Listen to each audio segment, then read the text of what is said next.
Selamat pagi, semua anak-anak yang kukasihi, siswa-siswi SKBB, beserta para orang tua, serta sahabat, saudara saya, dimanapun berada.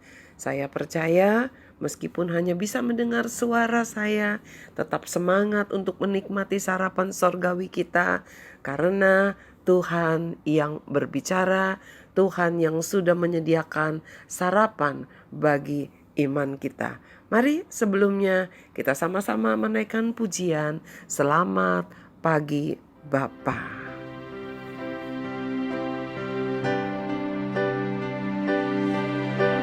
Selamat pagi Bapa, selamat pagi Yesus, selamat pagi Roh Kudus. Terima kasih atas anugerah-Mu semalam telah berlalu.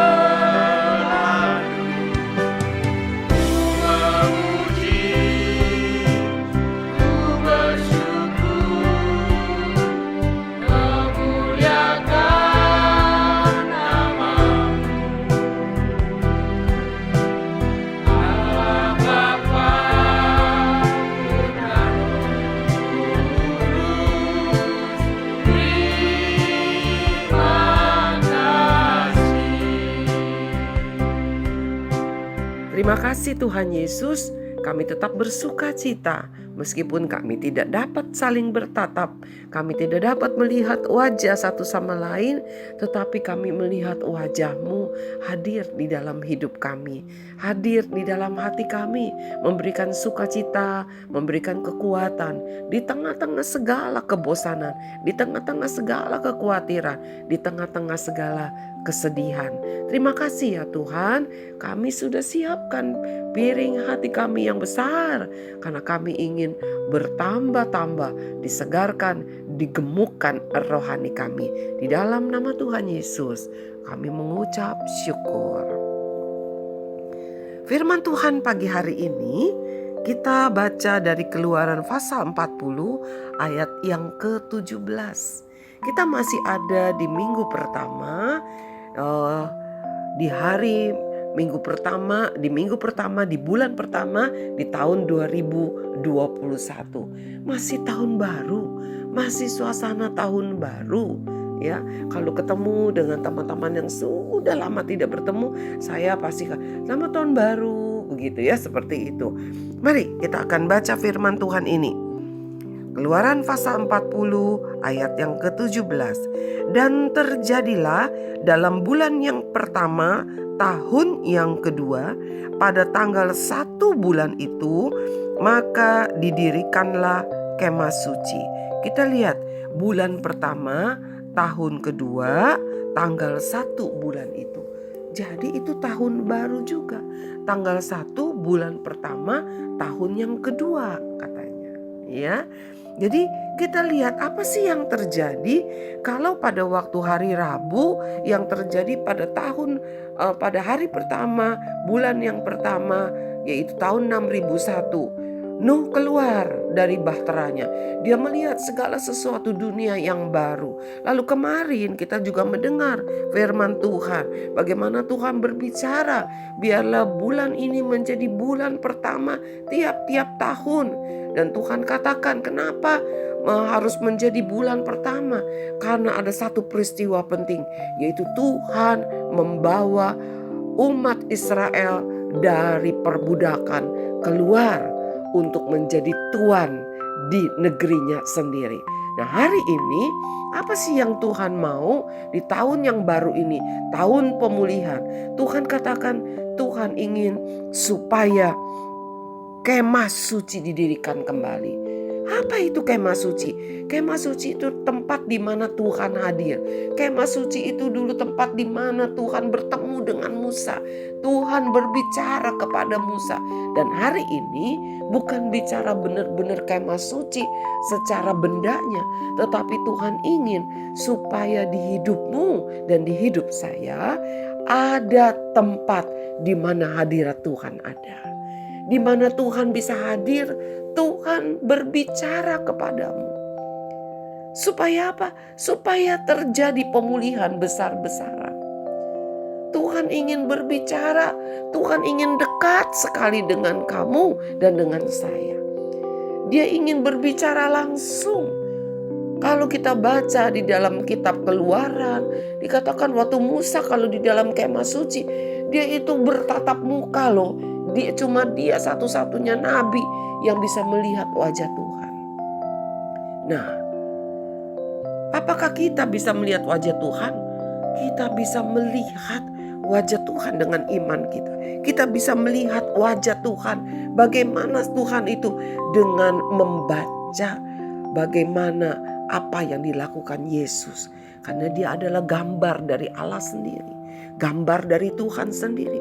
Nah, anak-anak yang Tuhan sayang, para orang tua, saudara-saudaraku, sahabat-sahabatku, mari di awal tahun ini Tuhan ingatkan, ayo bangun kembali hadirat Tuhan di dalam hidupmu. Jangan malas berdoa, jangan malas baca Alkitab. Karena apa? Itulah Tuhan berfirman. Jangan hanya rutinitas. Saya doa kok setiap hari. Tapi biarlah kita mau seperti Musa. Ketika kita berdoa, kita rasakan Tuhan hadir. Kita rasakan Tuhan berbicara. Kita mendengar bahkan suaranya. Kita menikmati kebaikannya. Waktu kita datang dengan penuh air mata, ada rasa penghiburan daripada Tuhan. Karena doa artinya berbicara dengan Tuhan. Bukan sekedar berlutut, tutup mata, dan kita mulai mengeluarkan kata-kata yang indah-indah, yang tersusun dengan rapi mungkin. Bukan seperti itu. Tetapi doa adalah berbicara dengan Tuhan. Kalau kita sedang berbicara dengan seseorang, maka kita bukan hanya kita doang yang bicara, bukan hanya kita aja yang nyerocos, tetapi pasti ada dari orang tersebut di mana kita berbicara, pasti dia juga akan berbicara kepada kita.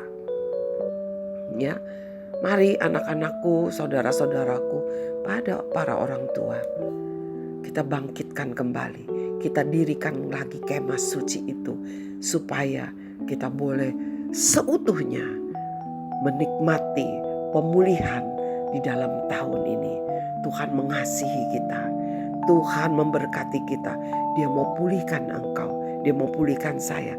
Kita tidak menjadi budak atas segala di dalam dunia ini, tetapi kita menjadi Tuhan. Kita diberikan kuasa untuk menang. Untuk bangkit dari segala keterpurukan kita. Tuhan memberkati anak-anak di semester kedua ini. Jangan lagi menjadi malas belajar, ogah-ogahan, sekolah online masih bisa bolos. Jangan, itu perbudakan. Tinggalkan. Tuhan sudah bawa engkau keluar.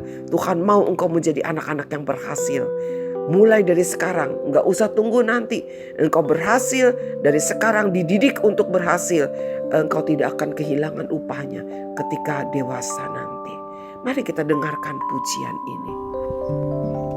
Kita dengarkan pujian yang indah ini, yang dinaikkan oleh guru-gurumu. Oleh karena kemurahan Tuhan ku ada sampai hari ini. Oleh karena kebaikan Tuhan, janji-Mu terjadi bagiku. Aku percaya berkat-Mu atasku melimpah, kebajikan kemurahan selalu melingkupiku. Ku puji, ku sembah Kau Tuhan. Terima kasih Tuhan untuk segala kebaikan Tuhan dalam hidup kami. Untuk kemurahan Tuhan dalam hidup kami yang sangat luar biasa. Terima kasih ya Bapa untuk pujian yang indah yang mengingatkan kami. Kami mengucap syukur karena Engkau tidak pernah tinggalkan kami. Karena kasih setiamu, kebaikanmu, kemurahanmu Itulah sebabnya kami tidak putus-putusnya memuji-Mu, mengucap syukur, dan kami percaya bahwa Tuhan berjanji memulihkan kami. Kami mengerjakan bagian kami. Kami mau bangun kemah suci itu kembali dalam diri kami. Kami mau ada hadirat Tuhan kembali di dalam hidup kami. Meskipun kami masih usia TK, meskipun kami masih usia di SD, kami masih remaja, kami masih SMA, atau kami sudah lanjut usia, belum terlambat untuk kami kembali mendirikan hadirat Tuhan dalam hidup kami. Selama nafas hidup masih ada, kami mau hadirat Tuhan tetap ada di dalam diri kami. Kami mau mendengar segala firman Tuhan, mendengar suara Tuhan menjadi kekuatan kami, menjadi kemenangan kami. Terima kasih Tuhan Yesus, terpujilah nama-Mu. Di dalam nama Tuhan Yesus kami mengucap syukur. Amin. Tuhan terlalu baik untuk kita. Jangan lupa untuk membangun hadirat Tuhan kembali dalam hidupmu. Sampai bertemu di hari Senin lewat sarapan sorgawi. Tuhan memberkati.